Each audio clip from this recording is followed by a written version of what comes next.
assez atypique, ce qui est du coup typiquement Verseau, avec plusieurs prises de conscience et remises en question et renouvellement. Et ça fait, ce serait difficile de le dire en peu de mots, mais en tout cas, j'ai eu plusieurs prises de conscience, une prise de conscience écologique, émotionnelle, spirituelle, de vie collective, différentes choses qui se sont aggravées au fur et à mesure et qui ont fait que j'ai remis en question beaucoup de choses de mon mode de vie, de mon mode de pensée, et que c'est encore en cours intensément, bien sûr. Et je pense que je suis passé d'un profil vraiment classique de matérialiste, dans le sens de il n'y a que la matière qui existe, et urbain, connecté au monde et déconnecté de son corps. Et puis, voilà, quoi, avec des envies assez vagues de contribution, mais sans savoir trop comment, à quelque chose d'un peu plus incarné, de plus en plus. J'essaye. Et c'est pas facile, il faut le dire, hein, d'incarner l'air du Verseau, justement, parce que le Verseau, comme vous l'avez entendu plusieurs fois, c'est un signe d'air. C'est même le signe, un signe sidéral, hein, c'est de l'espace intersidéral. Donc c'est vraiment ce qu'il y a de moins connecté à la Terre dans le zodiaque. C'est difficile de le ramener à quelque chose de concret. Donc c'est pour ça que souvent, dans le Verseau, tendance à avoir de très belles idées, de ne pas réussir à les mettre en place. Donc ça a été souvent mon cas, d'avoir plein de belles idées, à la fois sur moi, ce que j'ai envie de faire, des projets, et de ne pas réussir à les concrétiser, à les incarner, de parler de très belles choses, mais de ne pas les incarner au quotidien. Et du coup, c'est pour ça qu'au fur et à mesure de mon parcours, j'ai étudié des outils qui m'ont permis de me ramener dans le corps, des pratiques physiques comme le tai chi, le soin l'hygiène de vie avec la naturopathie, le changement de vie d'un mode de vie citadin, individualiste, consumériste, à quelque chose de rural, écologique et collectif. Le fait d'éprouver dans la matière qu'est-ce que ça fait d'incarner ces idées, ça les nourrit en fait. C'est très nourrissant et c'est aussi source de beaucoup de frustration. Et savoir aussi lâcher au fur et à mesure, j'ai dû lâcher sur un certain nombre d'exigences que je me mettais en termes de rapidité de mise en place, parce que la conscience, l'esprit, et notamment l'esprit Verseau, va très vite, parce que c'est les prises de conscience, tac, et on a l'impression, moi j'ai l'impression dans ma nature, que quand j'ai conscience de quelque chose, c'est là. Voilà, pourquoi, c'est bon, c'est maintenant, c'est pas demain, quoi. Et du coup, c'est tout de suite maintenant. Et ça m'a été beaucoup reproché à l'extérieur, et, et ça m'a fait beaucoup de mal à l'intérieur, parce que j'ai pas pris en compte suffisamment les cycles de la nature, les cycles de mon corps, les cycles d'incarnation de ces intuitions et les cycles aussi dans la société. D'avoir des idées qui sont novatrices, mais qui ne sont pas adaptées et qui ne sont pas suffisamment pertinentes, mais aussi adaptées dans le sens de OK, mais à partir de ça, comment est-ce que je le propose? Et c'est vrai évidemment pour l'écologie, où j'ai travaillé dans le développement durable et j'avais envie tout de suite que les gens appliquent cette évidence de prendre soin de la terre sur laquelle on est, qui nous nourrit, et sans prendre le temps d'accompagner les personnes sur, en fait, pour pouvoir prendre soin de la terre, de la nature, il faut d'abord être capable de prendre soin de la nature que je suis. Et donc, cet aspect naturopathique qui fait que voilà, je sais prendre soin de moi, alors peut-être je prendrai mieux soin de l'extérieur. Et après, en pratiquant la naturopathie, je me suis rendu compte que les gens n'arrivaient pas à prendre soin d'eux. C'est vrai, j'avais des super idées à leur donner. Faites ci, faites ça, mangez ci, mangez ça. Et en fait, ça ira beaucoup mieux. Et en fait, les personnes étaient convaincues. Ils disaient, ah ouais, super idée, je vais le faire. Et en fait, elles ne le faisaient pas. Donc, il y avait un truc qui dissonnait à cet endroit-là. Et qui était pour moi, qui a été la prise de conscience que c'était important pour moi de travailler plus au niveau de la conscience pour pouvoir prendre soin de moi, il faut que je m'aime. Et pour m'aimer, alors là, on ouvre le grand jeu de l'histoire psycho-émotionnelle de la personne et de ses potentiels. Et du coup, ça permet d'avoir, avec l'astrologie, une vision plus claire de ce que c'est, de ce que c'est l'enjeu personnel.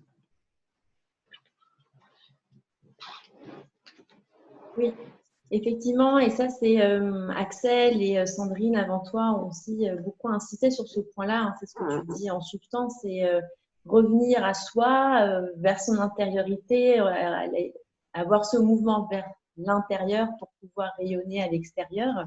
Et, le fait de s'aimer, l'amour inconditionnel, l'engagement dont parlait Axel Tessondier. Toi, par rapport à ce qu'a dit Sandrine précédemment, puisque tu as assisté aussi au talk, qu'est-ce que tu voudrais peut-être rajouter par rapport à ces forces en présence voilà, qui vont arriver d'ici l'année prochaine, vers du Verseau? Alors, j'ai pas entendu 100% de ce qu'elle a dit, du coup, je ne sais pas si je vais redire quelque chose qu'elle a déjà dit, mais il y a quelque chose qui pour moi est essentiel dans cette conscience de l'ère du Verseau, c'est la conscience globale, collective. En fait, on est en mouvement, on est en accélération vers un mouvement de passage d'une conscience individuée à une conscience collective. Ça a déjà été commencé, hein, quand on pense aux travaux de Jung sur l'inconscient collectif, on voit qu'il y a des choses qui commencent à se formaliser et que personnellement, on sent, enfin, en tout cas moi je sens très fort, hein, cette connexion. Et j'ai toujours l'impression que quand quelqu'un fait un pas en avant, un pas de conscience, je le fais avec lui, vraiment. Et c'est un soulagement quand j'entends mes amis qui se disent ah j'ai fait ça, j'arrive à faire ça maintenant, j'ai pris conscience de ça. Vraiment il y a un soulagement intérieur, donc je sens bien que je suis connecté à cette marche vers plus de conscience, plus d'écologie, plus de cohérence. Et donc cet aspect collectif, je pense qu'il se vit à pas mal de niveaux. Évidemment, sur l'aspect écologique, puisqu'on est maintenant avec Internet, on est tous quasiment relais sur la planète et on peut se dire des choses et on peut prendre conscience ensemble de la beauté et de la fragilité de notre planète, des équilibres écologiques, mais aussi sur l'aspect collectif de comment faire société et comment faire intimité ensemble. Donc ça, c'est toute la thématique des éco-villages que j'ai exploré depuis plusieurs années en le vivant aussi. Et où il y a énormément d'enjeux. Et on voit qu'on est encore à la préhistoire de cette forme de vie collective où on est capable d'être à la fois dans un collectif et pleinement dévoué à ce collectif et avoir cette conscience générale de l'intérêt général et à la fois sans s'oublier. Et pour moi, le Verseau, c'est ça, c'est l'individu pleinement centré et dans son originalité propre et irrévocable, cette liberté vraiment impossible à enlever, et cette conscience globale, cette solidarité. C'est les deux ensemble. Et c'est ça qui tire vachement dans notre société parce qu'il y a le côté oui, mais moi, oui, mais le monde. Et du coup, d'avoir cette dissonance demande en fait de changer de paradigme, de passer au-delà de cette tension apparente pour aller vers la prise de conscience de l'unité, en fait, qu'on est tous reliés. Tu veux dire que c'est un passage obligé de se rencontrer soi pour mieux rencontrer l'autre. Que l'ère du Verseau, elle est dans une notion de collectif, mais pour mieux rencontrer le collectif, c'est d'abord se rencontrer soi-même. Je ne sais pas si c'est d'abord, en fait, chacun son chemin là-dessus, mais en tout cas, c'est un double mouvement. Et les deux sont importants, et les deux sont cruciaux. Parce qu'il y a un mouvement aussi, dans les mauvais côtés du New Age, du développement personnel, c'est le côté je me vais vers moi, mais je vais uniquement vers moi. Du coup, je me rends compte, je me connais, je m'améliore, je cherche mon bien-être, plus de bien-être, encore plus de bien-être. Et en fait, ça n'a pas de sens, vraiment. Et donc, le sens, c'est d'aller vers moi avec l'autre. Et du coup, cette conscience qui devient globale. Et c'est ce que j'utilise en communication non violente holistique, en CNVH, c'est cette capacité à être à l'écoute de mes besoins tout en étant à l'écoute des besoins de ce qui m'entoure, à la fois des personnes, du lieu, de la nature, de la société. Et c'est en fait l'action juste, le point qui est à la fois fluide, utile, déployant de la vie, il est dans cette conscience unifiée. Il n'y a pas de différence entre moi et l'autre. Là, le CNV, ce n'est pas une méthode de médiation. On va essayer de voir, alors, mes besoins, c'est ça, tes besoins, c'est ça. Comment on fait pour trouver la négociation la meilleure? Pour moi, ce n'est pas ça. En tout cas, ça, c'est un des paradigmes que j'ai envie de quitter, quoi. Pour passer à un paradigme, en fait, voilà, comment est-ce qu'on fait ensemble que la collectif, la globalité, s'améliore en conscience et en vie, quoi. C'est la vie. Et alors, Boris, du coup, tu as parlé tout à l'heure dans ta réponse des éco-villages. Et c'est vrai que ça fait aussi partie de ton parcours et de tes expériences assez nouvelles, hein, puisque c'est pas encore forcément, c'est des choses dont on a eu vent, qu'on a pu lire dans les médias, etc. Hein. Donc, tu as fait partie, ou tu as participé au mouvement Colibri. Je crois aussi à l'association Wake Up. Donc, le collectif, tu l'as expérimenté. Donc, la question, c'est qu'est-ce que ça t'a apporté individuellement? Et j'imagine que tu dois encourager aussi les gens à être dans cet aspect-là d'eux-mêmes pour justement avoir cette entièreté et avoir accès à notre individu en conscience, comme tu le disais tout à l'heure. Oui, c'est ça, c'est que tout simplement, c'est la mise en pratique de la connaissance de soi et à la fois les jeux de miroir. C'est-à-dire qu'à partir du moment où j'entreprends quelque chose dans le monde, et a fortiori quand je partage des liens forts humains, je vais avoir ces jeux de miroir qui vont se faire où il y aura des tensions, je vais me sentir en difficulté, je vais ci, je vais ça. Et c'est un jeu. Donc en effet, moi j'ai pas mal expérimenté depuis des années, puisque avant même d'être dans des collectifs, j'étais dans des assos, j'ai toujours adoré l'association, mener des projets, etc. Et donc, mais je l'ai fait de façon assez inconsciente au début, quoi. Donc j'ai essuyé pas mal de plâtre, comme je disais, à la fois de trop forcer les choses, de pas assez prendre en compte les besoins de chacun pour aller toujours au service du projet. Ça, c'est vraiment un grand truc aussi des failles dans les éco-villages, quoi. C'est tout au service du projet, allez, on y va, hein, et d'oublier, en fait, à nouveau, le sensible. C'est le côté trop verso, en fait, trop dans le projet, qui fait que j'avais pas assez cette sensibilité de OK, mais cette nature et les peurs de chacun, comment est-ce qu'on les accompagne pour qu'elles puissent aller vers ce projet?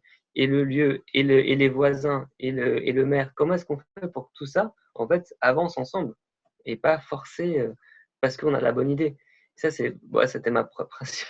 C'est un des multiples pièges dans lesquels je suis tombé assez souvent, quoi. C'est pas parce que j'ai la bonne idée qu'il faut que j'impose aux autres. Du coup, même si j'en suis sûr, et c'est ça qui est difficile parce que le verso, dans son rôle, et on a tous des rôles verso dans différents domaines, le verso, c'est l'énergie de la prise de conscience. Et c'est un éclair, c'est c'est la foudre, hein, le verso. Donc ça me tombe dessus, c'est une évidence, clac. Sauf que donc ça se négocie pas en fait. Et en même temps, ça doit s'adapter. Donc c'est tout ce truc. Et c'est là où le verso, c'est équilibre. Il faut toujours penser que l'astrologie, c'est une question d'équilibre entre les polarités. Et donc l'équilibre du verso, c'est avec le lion.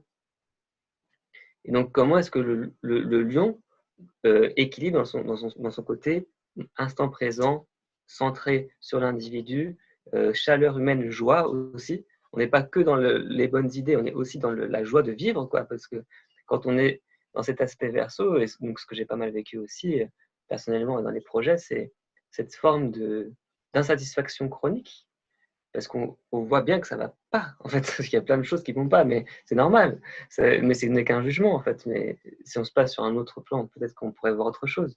Mais si on se passe sur le côté verso du rebelle, mais en fait, les inégalités, les destructions écologiques, le ci, le ça, et de façon globale, mais aussi dans mon petit collectif, et lui qui fait rien, et lui qui arrive en retard, et lui machin. En fait, il y a toujours des choses à remettre en question. Il y a toujours le truc dans l'idéal, on serait tous parfaits mais en fait, c'est lâcher cette idée de la perfection et de ramener à soi, à son positionnement, parce que le verso, c'est ça, c'est le positionnement unique, en acceptant que les autres aient leur positionnement unique.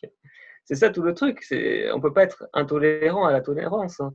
C'est vraiment comment est-ce que je suis dans mon unicité et que je respecte que l'autre soit profondément différent. Et d'avoir confiance que c'est pas parce qu'on est tellement différents qu'on ne peut pas créer ensemble. Et ça, voilà, ça, c'est des choses qui sont vécues de plein de façons dans mes groupes et mes collectifs. Et, et que le dernier exemple en date, c'était un éco-village où, en fait, les personnes étaient trop confondues avec le collectif, de mon point de vue. Et du coup, cette espèce de. En fait, on est tous on est tous les mêmes, du coup, on a tous les mêmes envies, du coup, on va tous dans la même direction de la même façon. Pour moi, c'est une aberration. C'est nier la nature humaine. C'est une belle idée. Dans l'idéal, je serais très heureux de pouvoir dire ça. Mais aujourd'hui, avec la conscience qu'on a et les mémoires corporelles qu'on a et les habitudes sociales qu'on a, ça me paraît pas possible. En tout cas, ça n'a pas été possible en tout cas dans ce cas-là. C'est pour ça que j'en suis parti. Parce que pour moi, ça me convenait pas. Et qu'il y a quelque chose en moi qui est tellement irréductible sur le côté de pas justement pas me perdre dans un collectif et de pas il y a un moment où j'étais trop en réaction tout le temps à essayer de me préserver là où le collectif en fait a besoin de soins autant que j'en ai besoin. Mais j'arrivais plus à prendre soin du collectif. Est-ce que c'est cet amour du collectif que tu as, cet amour, enfin, on sent que tu es quelqu'un qui est dans le partage et dans le collectif très fort. Est-ce que c'est le moteur qui a fait que tu es dans une multitude de champs d'expérience? Parce que ton profil, il est quand même assez atypique de par tout ce que tu as fait en fait. Est-ce que selon toi, pour changer, pour évoluer, pour se transformer, pour mieux se connaître, on doit passer par une multitude de champs d'expérience comme ça. En tout cas, quand on est moi, oui. Après, quand on est vous, je sais pas. En fait, pour te répondre, je sais pas si c'est lié au côté collectif. Pour moi, pour te faire une réponse astrologique, pour moi, c'est parce que j'ai énormément d'énergie Gémeaux et Scorpion. Et du coup, le Gémeaux, c'est l'expérience, donc, et c'est la multitude. Donc, en effet, j'ai cette nature qui va dans plein de champs d'expérience et dans plein de domaines et qui passe vite à autre chose aussi. Hein. C'est aussi le côté, j'ai à peine eu mon diplôme de naturopathie, un an ou deux après, j'ai arrêté pour faire de l'astro. Enfin, voilà, c'est pas facile à suivre non plus toujours pour moi. Mais du coup, voilà, j'accepte de lâcher prise au fur et à mesure et de laisser mourir mes anciennes vies pour accueillir les nouvelles. Euh, Et Après, pour chacun, est-ce qu'il y a un domaine qui t'a, est-ce qu'il y a un domaine euh, qui t'a plus servi qu'un autre? servi quoi exactement? Bah, dans cette recherche de connaissance de soi, tu vois, est-ce que, par exemple, il y a des domaines qui aujourd'hui te servent encore? Peut-être que tu vas me dire tous. Est-ce qu'il y en a qui ont été beaucoup plus bénéfiques que d'autres? Bah, pour moi, oui, c'est ma passion du moment. Donc, c'est ma réponse d'aujourd'hui. Peut-être que je te dirai autre chose dans quelques années. Mais en tout cas, aujourd'hui, c'est clairement l'astrologie qui m'a apporté le plus de conscience de moi, qui m'a été à la fois hyper confrontant, hyper prise de conscience, compréhension de moi-même, des fonctionnements des autres et du monde. Ça a été un outil extraordinaire. Ouais, parce que, en fait, ce que ça m'a apporté, contrairement à d'autres outils, c'est que comment dire, c'est que c'est confrontant dans le sens de, voilà, on te montre ta carte du ciel, on te dit, voilà, tu as telle planète à tel endroit, tu as plein de façons de l'incarner, c'est pas déterministe, mais du coup, c'est forcément une de ces façons, quoi. Et du coup, qu'est-ce que c'est, toi? Et du coup, ça va bien appuyer, et puis si l'astrologue est un peu fin, il va t'amener sur le truc que tu n'as pas envie de voir, et que tout d'un coup, ah ouais, c'est vrai que quand même. Et c'est marrant, c'est toujours premier réflexe, en tout cas chez moi, c'est toujours la résistance, mais non, je crois pas à ça. Et puis après, justement, par la manifestation, et c'est ça où je ramène toujours aussi l'astrologie à la manifestation, c'est-à-dire qu'est-ce qui se passe dans ta vie, en fait. Par exemple, à l'époque, j'étais célibataire depuis plusieurs années, que j'avais très envie d'être en couple. Bah, voilà, il y a un truc qui cloche là, non? Donc, qu'est-ce qui cloche? Voyons dans ton thème s'il y a une dissonance entre ton envie et ta manifestation. Qu'est-ce qui fait ça, en fait? Et d'aller concrétiser. Et quel est ton rapport à ta mère? Et comment est-ce que tu réussis professionnellement? Est-ce que tu as confiance en toi? Et de pouvoir appuyer sur des choses de façon bienveillante, mais simplement dire, voilà, comment c'est pour toi? Moi, ça m'a fait des grands pas. Il y a des choses que j'ai appris en astrologie il y a un an ou deux que je suis encore en train de digérer, d'intégrer et d'incarner. Parce que l'astrologie, c'est aussi une énergie très verso. Et donc, c'est hop, la prise de conscience mentale supérieure, ok. Et après, il faut que ça descende, que ça infuse dans la matière, dans les projets, dans les relations. Et que cette descente-là, j'utilise d'autres outils pour ça, comme je vous l'ai dit. Mais que la chose qui m'a fait le plus avancer, c'est vraiment l'astro. Et comment tu analyses le fait qu'il y a un essor de l'astrologie qui se passe depuis quelques temps? Ouais, je pense que c'est un double mouvement. Le premier d'ouverture à l'ésotérisme en général et à tout ce qui est et à la quête de la connaissance de soi qui devient une évidence, vraiment un essentiel pour énormément de gens, notamment les personnes de ma génération, la génération Y. Voilà, c'est la génération qui demande pourquoi, quoi. Why, la White Generation. Du coup, pourquoi, qu'est-ce que c'est, et qui remettent en question, et qui se remettent en question aussi. Et du coup, je vois qu'il y a quelque chose qui devient évident et que la génération d'après, là, j'ai vu une étude il n'y a pas longtemps, la génération Z qui sort des grandes écoles en ce moment, c'était plus de 90% qui considéraient que le sens de leur travail était le critère essentiel. Enfin, c'est hallucinant, quoi. Donc, on voit bien qu'il y a une prise de conscience qui s'ouvre à une dimension de connaissance de soi, d'ésotérisme dans le sens de compréhension plus fine du monde, de remise en question du monde et de questionnement de ces fondamentaux métaphysiques, puisque la religion, on va dire quelque part dominante, c'est la religion de la science, et on peut dire, voilà, du coup, pour savoir la vérité sur le monde, tu as juste à ouvrir un bouquin de science et tu auras la réponse. Voilà, c'est le dogme que j'avais avant. Et est-ce que ça a toujours sa place? Est-ce que ça peut être complété ou quoi? Les gens se posent des questions, tout simplement. Est-ce que tu penses Et pardon, excuse-moi, du coup, et le deuxième mouvement, c'est un mouvement interne, c'est le mouvement interne de l'astrologie qui a su aussi se remettre en question et s'ouvrir à d'autres pratiques qui sont beaucoup moins déterministes et prédictives. Donc pour moi, la mauvaise réputation de l'astrologie qu'on traîne encore, et qui entraînera encore quelques temps probablement, avec l'inertie de l'inconscient collectif, il est mérité, il est grandement mérité, parce qu'il y a tellement d'astrologues qui ont fait des abus de pouvoir à faire des prédictions déterministes sur les gens. Donc voilà, le bébé naît, et là, à 24 ans, il va vivre ça, à 30 ans, il va être ça, il va être comme ci, comme ça. Pour moi, c'est de l'absurdité totale, quoi. Ça ne laisse aucune place à l'incertitude inhérente à la vie et à la liberté fondamentale du chemin de chacun, à partir d'un jeu de cartes qui lui est donné, certes, mais c'est un jeu de cartes. Et du coup, après, il les joue et son environnement influe et il y a plein de choses qui bougent. Donc l'astrologie, je crois, évolue.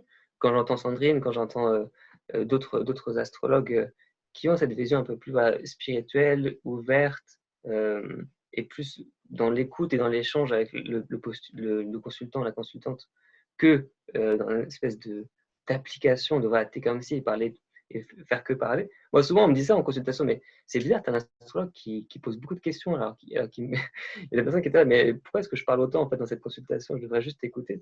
Alors qu'en fait, non, c'est justement, je parle pour que les personnes puissent réagir, ajuster ce que je dis, préciser, et comment ça leur faire écho et avancer avec elles, quoi.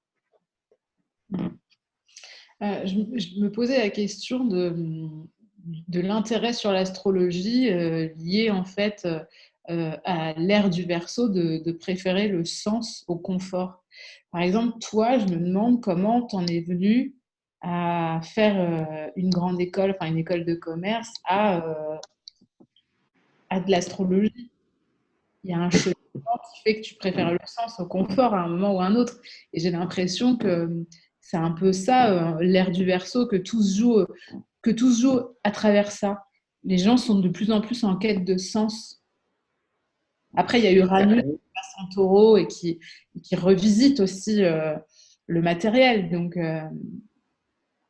ah oui, bon. ça, c'est le transit ouais, de ces quelques années. Et puis, après, c'est nouveau, chacun son mouvement là-dessus. Et tu sais que je suis ascendant Scorpion, donc j'ai un descendant Taureau. Donc, je quitte le monde du confort pour aller vers le monde de l'inconfort donc, et du lâcher-prise. Donc, c'est sûr que mon chemin, il est plutôt vers ça.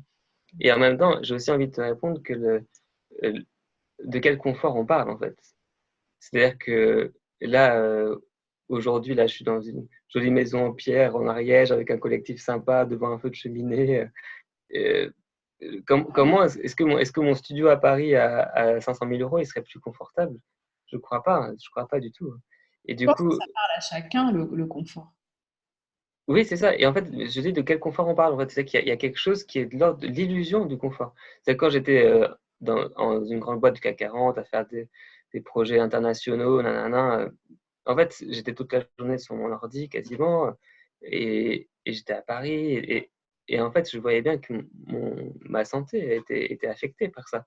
Parce que j'ai un côté hypersensible qui fait que je ne peux pas supporter très longtemps un tel inconfort en termes de non-respect des lois humaines classiques de l'air, du soleil, de l'ouverture visuelle, etc., etc. Et donc, en fait, l'inconfort constant dans lequel les personnes se mettent, moi, m'hallucine dans cette société. Quand tu vois le métro, enfin, je veux dire, des trucs, enfin, tu te dis, mais ce que les gens mangent, c'est vraiment de la maltraitance, tu vois. Et du coup, qu'est-ce que je quitte comme confort exactement? Je crois que c'est vraiment juste la seule résistance, c'est la résistance au changement. Parce que tout le monde aspire à être dans un milieu plus naturel, au fond, dans un milieu plus naturel, même si c'est en ville, hein, mais avoir une ville qui permette cette respiration, cette ouverture. Donc l'inconfort, il se transforme en confort assez rapidement, quand c'est aligné avec soi, en fait.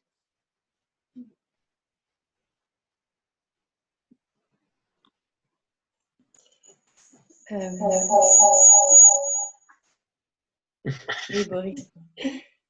Du Cool. coup, oui, est-ce que dans tout ce que tu viens de dire, ça ne vient pas questionner aussi la notion de progrès ou de décroissance? Enfin, tu vois, on en parlait un petit peu avec Sandrine aussi précédemment, et on a parlé aussi du confinement avec Axel. Face à ce qu'on est en train de traverser aujourd'hui, c'est aussi pour ça que Sandra et moi, on a eu envie d'organiser l'ère du Verseau. on a parlé beaucoup d'inconfort là. Est-ce qu'il y a quelque part aussi une sorte d'acceptation que le progrès tel qu'on l'entendait avant n'est plus si efficace que ça? Et est-ce qu'on doit se mettre, selon toi, dans une dynamique de décroissance qui est souvent pas très bien vue aussi par les gens? Les éco-villages aussi, ça n'a pas une super bonne image non plus encore aujourd'hui. Enfin, ça dépend pour qui, mais il y a comment dire, une urgence écologique qui nous fait peur. Comment toi tu te positionnes par rapport à ça et qu'est-ce que tu voudrais nous dire aussi pour avoir moins peur de ce nouveau monde dans lequel on va devoir s'insérer? Bah, il y a beaucoup de choses dans ta question.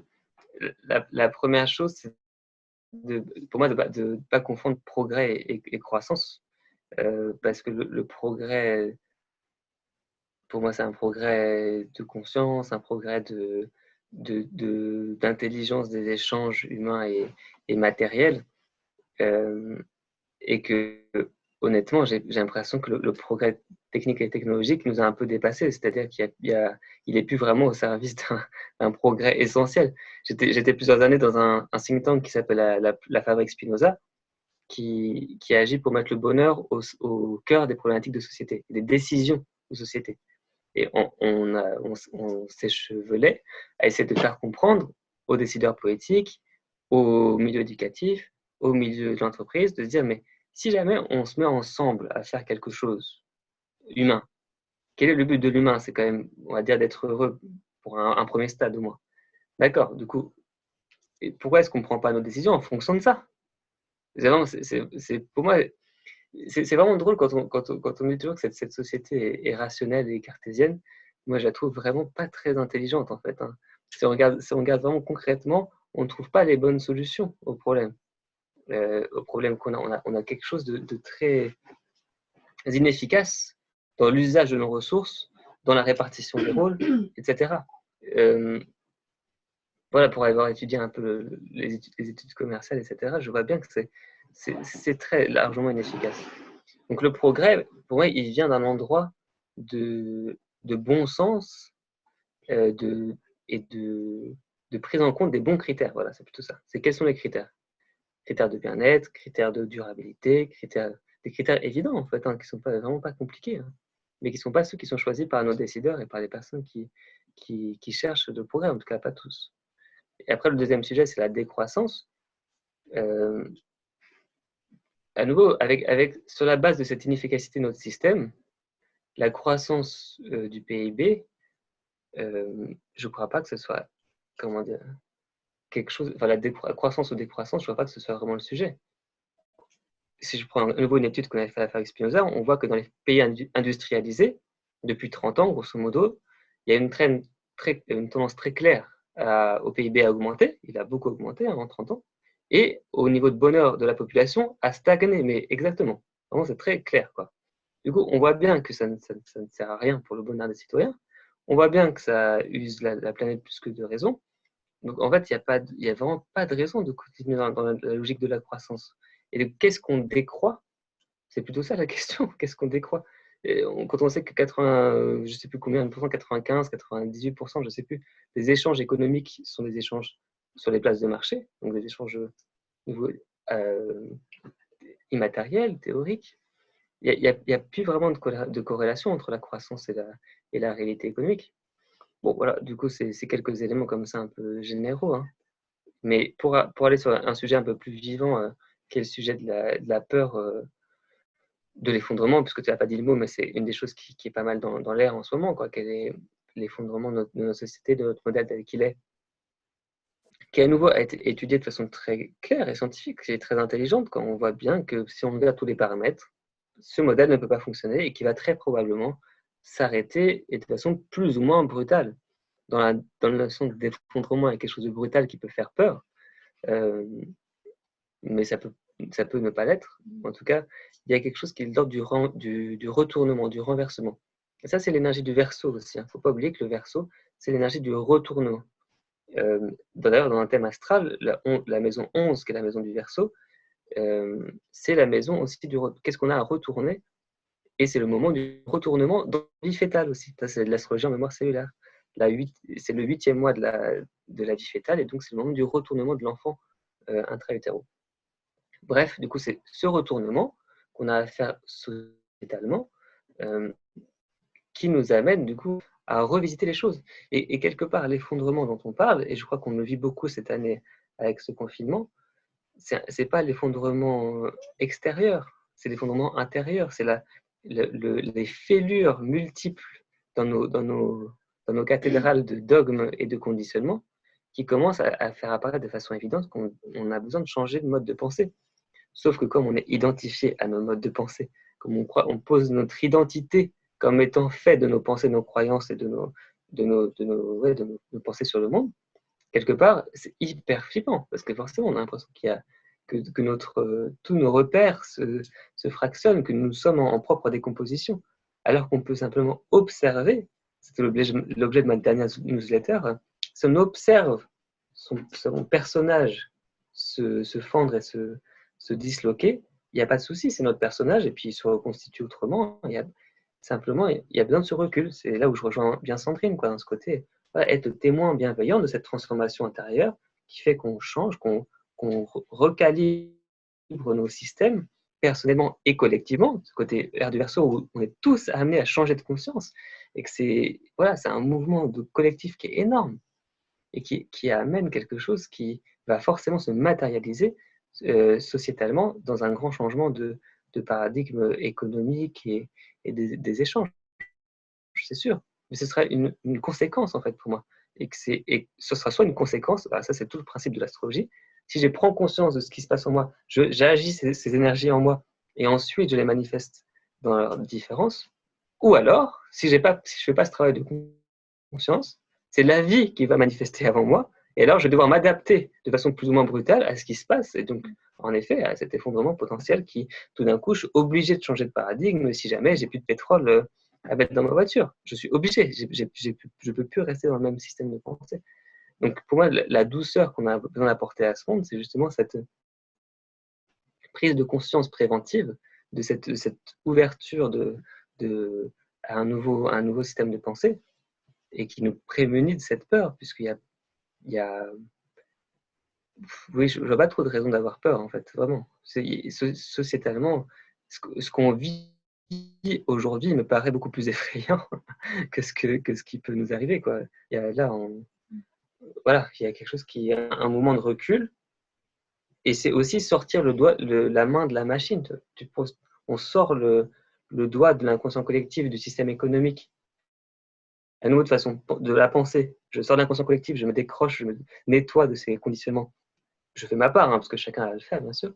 Je sors. Ensuite, je sors du système économique le plus possible. Je suis moins dépendant, donc plus d'autonomie alimentaire, énergétique, mais aussi d'autonomie émotionnelle, de comment est-ce que j'arrive à m'aimer moi-même, pas dépendre de la reconnaissance du système ou de mes pairs ou quoi que ce soit.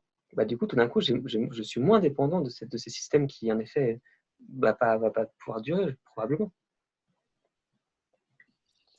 Je vais te poser une dernière question et je vais laisser la parole aux personnes qui ont des questions à poser, qui n'hésitent pas à les écrire et on peut les lire s'ils préfèrent.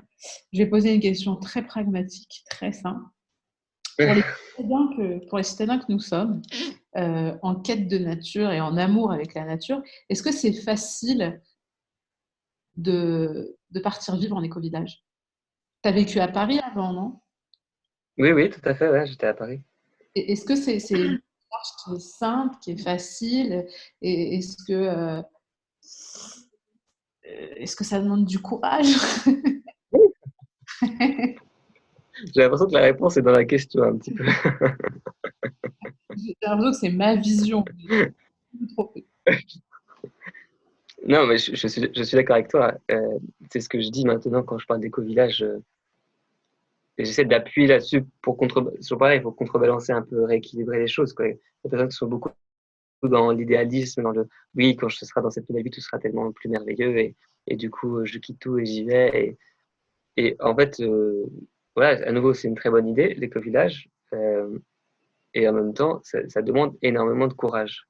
Énormément, vraiment énormément. Parce que c'est déjà de changer ses habitudes personnel, bien sûr, de prendre le choix de sortir. Ça, c'est pour chacun, c'est un peu différent. Pour moi, ça a été assez facile hein, de juste claquer ma porte et prendre mes affaires. C'est pas très difficile pour moi. Mais ça, c'est le côté Verseau aussi. Mais après, il y a l'autre versant qui est maintenant, je choisis une nouvelle vie et je m'ancre dans cette nouvelle vie. Et là, tout d'un coup, je suis face à des humains différents. J'ai besoin de développer d'autres capacités.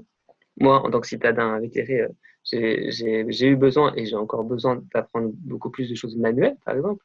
C'est quelque chose que je connaissais pas du tout. Et donc, c'est toute une intelligence à développer, l'intelligence pratique, l'intelligence manuelle, l'intelligence avec la nature, les animaux, les végétaux, comment est-ce que ça fonctionne, comment est-ce que je peux les servir et m'en servir.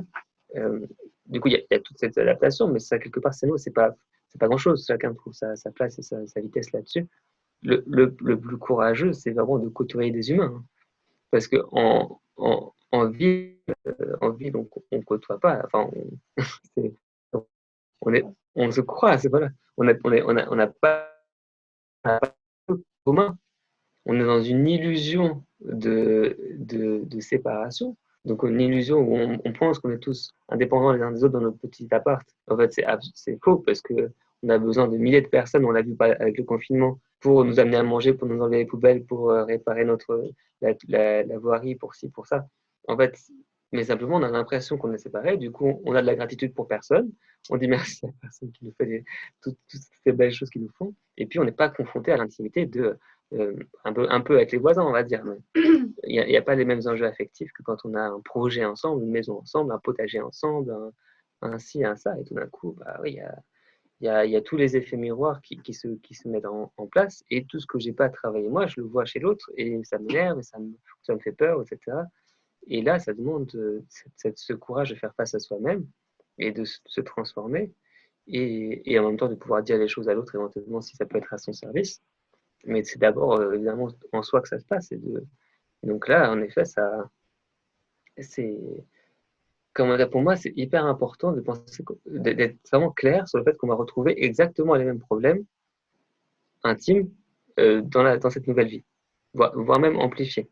Parce qu'il y a plein de choses dont on se protège par manque d'intime et de relations affectives dans les villes. Donc là, tout d'un coup, il y a d'autres choses qui peuvent se révéler. Donc oui, c'est un peu plus de challenge, c'est sûr. Et que c'est pas parce qu'on est avec, à nouveau, pas parce qu'on est avec des personnes qui ont des belles idées, dans le côté perso toujours, hein, super belles idées, on a une super vision d'un monde bienveillant, autonome, etc., etc. Toujours les mêmes mots hein, qui ressortent, donc c'est super de partager cet idéal. Et en même temps, au quotidien, voilà, comment est-ce qu'on l'incarne et comment est-ce qu'on accepte la différence de l'autre, comment est-ce qu'on exprime ses émotions ou pas, etc. Je vois qu'il y a des petits messages qui commencent à arriver. Oui. Hi Léo. Je comprends l'anglais. Thanks God. Si.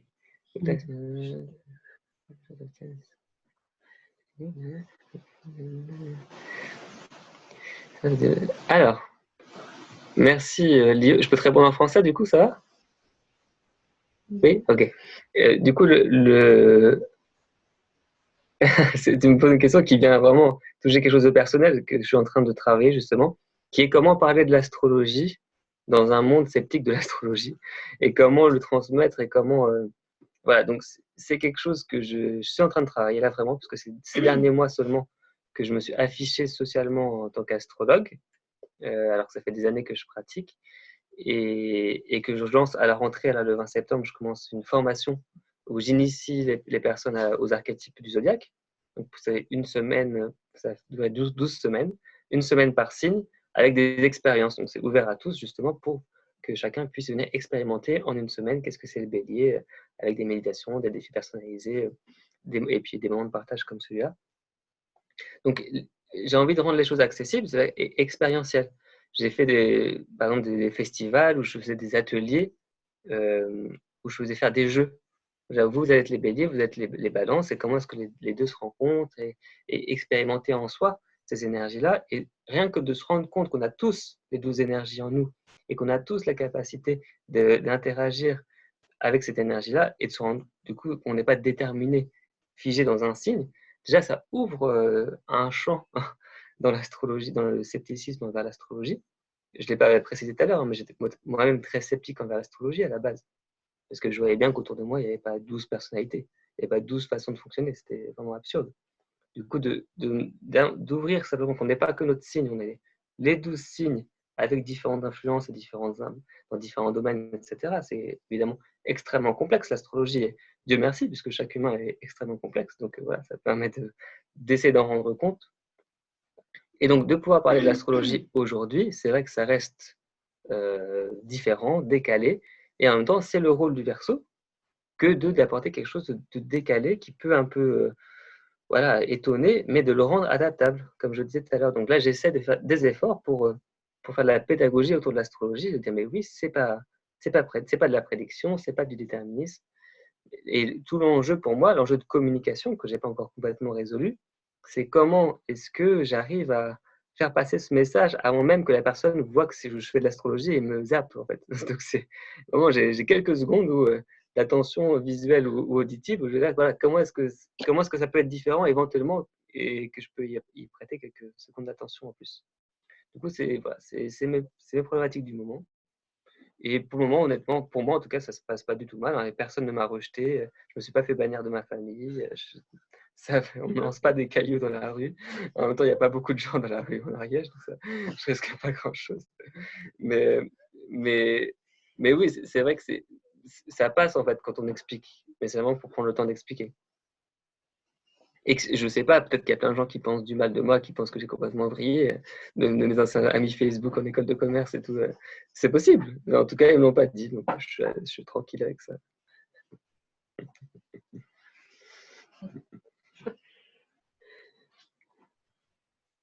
Est-ce que vous avez d'autres questions? Je serais ravi de répondre.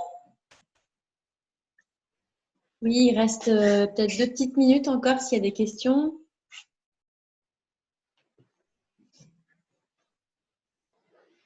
En tout cas, merci beaucoup Boris pour ton point de vue singulier et puis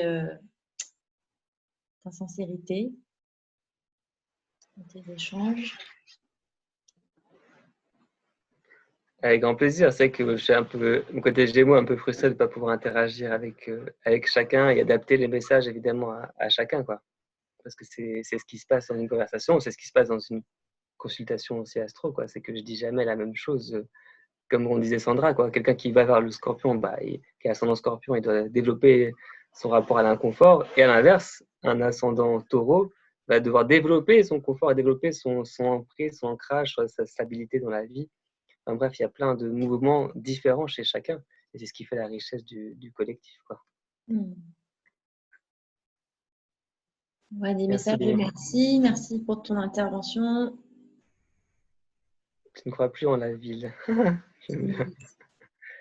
Alors là, c'est une grande question que je n'ai pas du tout élucidée. La ville, j'aime beaucoup la ville en vérité, et j'aimerais bien qu'elle devienne pérenne et joyeuse et solidaire et écologique.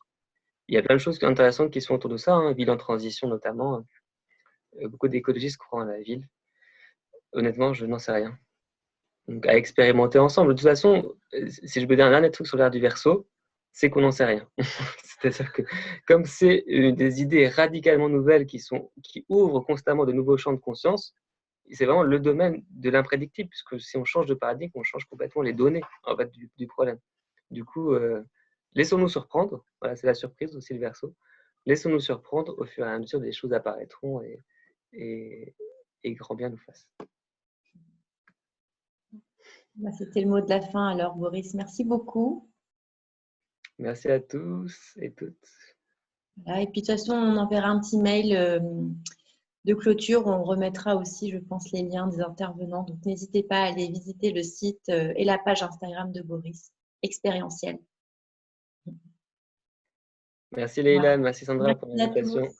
Merci Boris. À tout de suite. Ciao. Ciao.